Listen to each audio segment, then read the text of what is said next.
কিছুদিন আগেই ভাঙড়ের দাপটে নেতা আলমগীর মোল্লা এবং তার অনেক সঙ্গীকে গ্রেপ্তার করেছিল।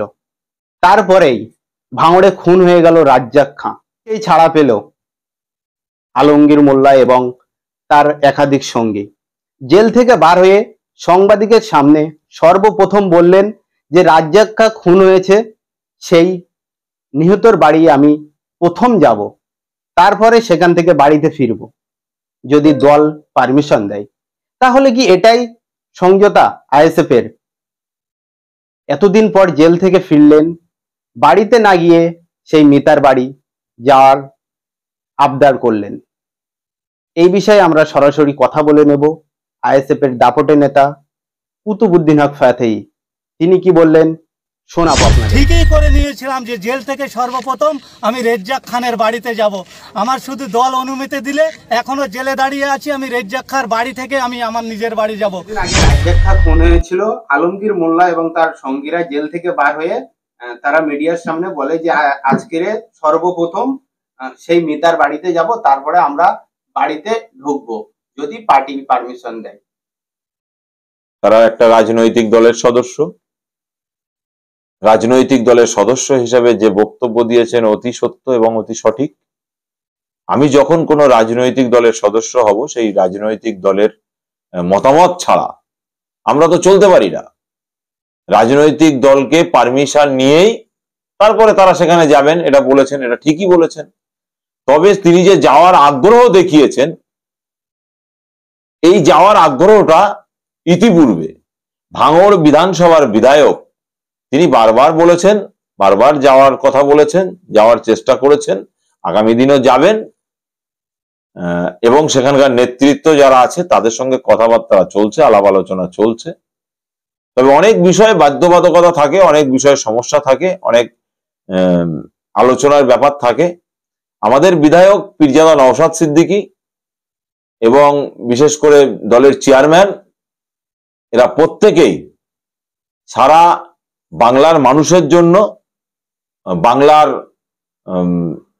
মানে আমার দেশের জন্য, দেশের সংবিধানকে বাঁচাবার জন্য লড়াই সংগ্রাম করছে।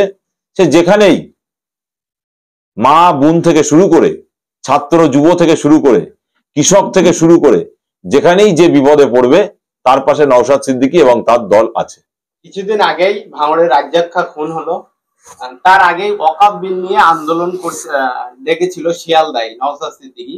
সেখানে ভাঙড় থেকে মানুষ যখন যাচ্ছিল, একাধিক গাড়ি আটকে দেওয়া হয়েছিল, তখন পুলিশের সাথে একটা বাকবিতণ্ডা হয়েছিল। তারপরে আমরা দেখলাম যে আইএসএফ এর নেতা এবং একাধিক কর্মীদেরকে গ্রেপ্তার করা হয়েছিল।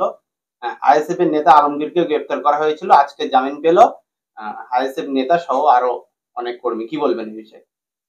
আমরা অত্যন্ত খুশি যে আমাদের কর্মী সমর্থকরা আজকের দিনে জামিন পেল এবং তারা বাড়িতে এলো। কোর্টের প্রতি, আইনের প্রতি আমাদের ভরসা আছে, বিশ্বাস আছে, আস্থা আছে। তবে একটা বিষয় বাংলার মানুষ এটা বুঝলো যে ওয়াকফ নিয়ে আন্দোলন আইএসএফ এর ছেলেরাই করছে এবং আইএসএফ এর চেয়ারম্যান পীরজাদা নওশাদ সিদ্দিকী সাহেব তিনি করছেন। এটা ছাড়া দ্বিতীয় কোনো রাজনৈতিক দলকে দেখলাম না যে তারা ওয়াকফ নিয়ে আইএসএফ এর মতো আন্দোলন করছে। শিয়ালদাতে যে র্যালিটা ছিল, সেই র্যালিতে যাওয়ার পথে পুলিশ যেভাবে আমাদের ছেলেদের উপরে অকথ্যভাবে অত্যাচার করেছে, লাঠিচার্জ করেছে, আমরা সব দেখেছি। যারাই সেদিন ওই ছেলেগুলোকে, রাস্তার গাড়িগুলোকে সাইড করছিল, যারা ছেলেদেরকে সুন্দরভাবে কলিকাতায় যাওয়ার ব্যবস্থা করছিল, যারা পুলিশের সঙ্গে থেকে কাজ করছিল, সেই ছেলেগুলোকেই অ্যারেস্ট করেছিল। এটা বাংলার পুলিশ, দিদিমণির পুলিশ। অতএব বাংলার বিভিন্ন জায়গায় সোশ্যাল মিডিয়া থেকে শুরু করে বিভিন্ন মানুষজন তারাও বলতে শুরু করেছে যে মমতা ব্যানার্জির এই রাজ্য সরকারের পুলিশ এর নামটাকে পাল্টে তৃণমূলের পুলিশ করে দাও। এটা অনেকেই বলছে, আমরা বলছি, আমরা বলতে চাইছি পুলিশ আইন আদালত সংবিধানকে মান্যতা দিয়ে পুলিশের যেটা রাইট আছে পুলিশ সেই মোতাবেক চলুক, সেইভাবে কাজ করুক, তাহলেই বাংলার শান্তি ফিরবে।